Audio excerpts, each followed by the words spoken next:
Many cat parents will come to me and say, my cat's aggressive, my cat doesn't like me, my cat is rude, my cat's aloof. But what's actually happening here is it's just a breakdown in communication between cat and parent. Cats aren't being mean, they're trying to tell us something in the only language they have. Today I want to translate 5 behaviours that can give cat parents the feeling that, or label the cat as being bad. And it's not bad behaviour, it's just the cat communicating. And I want to decode those for you. Number 1, hissing isn't about aggression. Hissing is an early warning sign, and your cat is actually letting you know that they feel uncomfortable. And it's important to take a hiss into context. So sometimes some cats can even hiss when they get overstimulated during play. Well, obviously that's a cue to you to say, stop playing now, I've just had too much, I'm overwhelmed. If you're approaching a cat or you're picking them up, a hiss could be, I'm in pain, or no, I don't want to be picked up.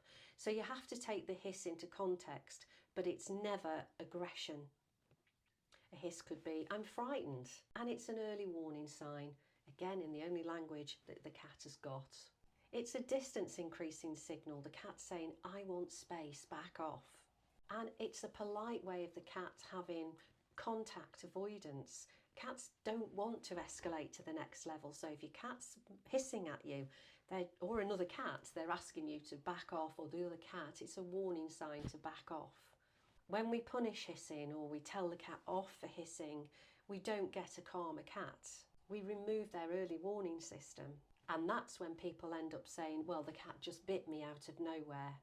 The warning just got ignored or trained away. So a cat who feels safe enough to hiss is still able to communicate, and they feel safe enough to do that.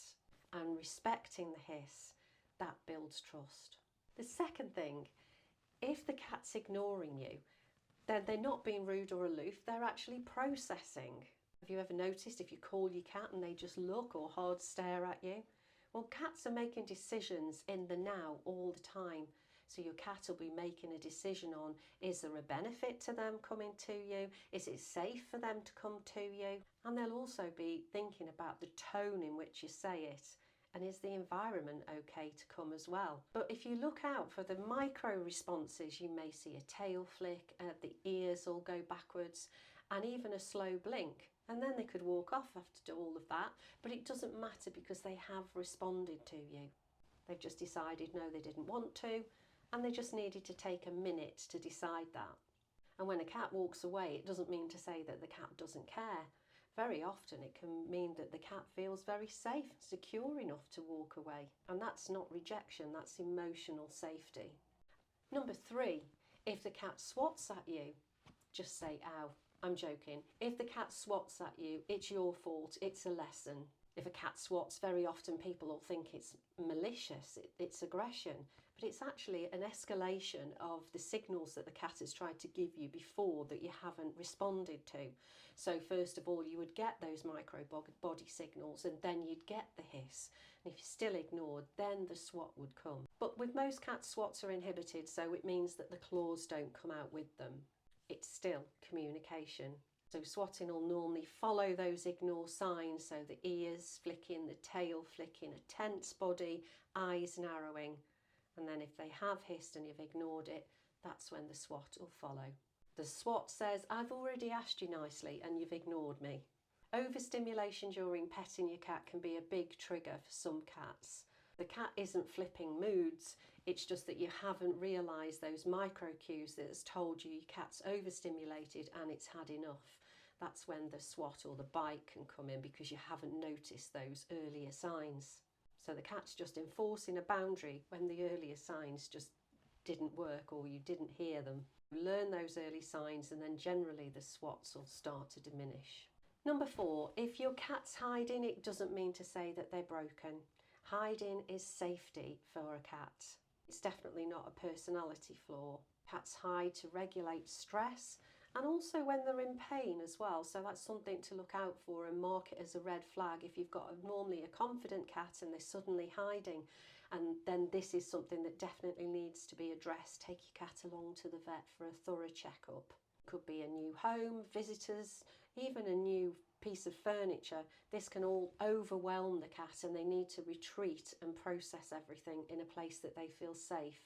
And even confident cats hide sometimes. But forcing interaction when your cat's hiding, once you've established that there's nothing wrong with them health-wise, then that can actually make things worse. It actually delays the bonding and it actually creates a problem.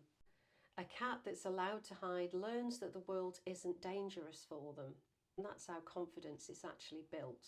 And number 5, when a new pet arrives in the home, very often cat parents will say, my cat's jealous. They're not being jealous, they're actually being insecure. What they're really feeling is very uncertain because their predictability of the routine, their environment has all hugely changed. Got new scents, new toys, new noises, and access to resources. That's going to be really overwhelming for a cat because they'll feel that their resources are going to be threatened by this imposter in the home.